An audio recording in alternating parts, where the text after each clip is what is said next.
गाय और किसान की प्रेरणादायक कहानी एक छोटे से गांव में, जहां चारों ओर हरियाली ही हरियाली थी, वहीं रहता था एक किसान रामलाल।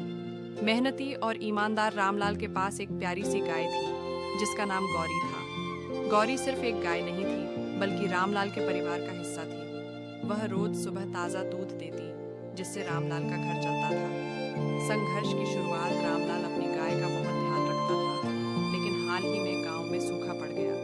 खेतों में फसल कम हुई, चारा महंगा हो गया और गौरी के खाने पीने की समस्या खड़ी हो गई। दूध भी कम होने लगा और रामलाल की आमदनी घट गई। एक दिन गांव के एक बड़े व्यापारी ने रामलाल को सलाह दी, अगर तुम चाहो तो अपनी गाय मुझे बेच दो, मैं तुम्हें अच्छा दाम दूंगा। रामलाल के मन में दुविधा थी। एक तरफ उसकी आर्थिक समस्या थी, दूसरी तरफ गौरी से उसका लगाव।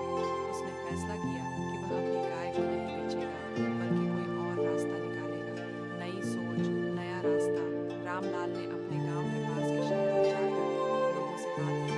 उसे पता चला कि लोग अब सिर्फ दूध ही नहीं, बल्कि उससे बने उत्पादों में भी दिलचस्पी ले रहे हैं। उसने घर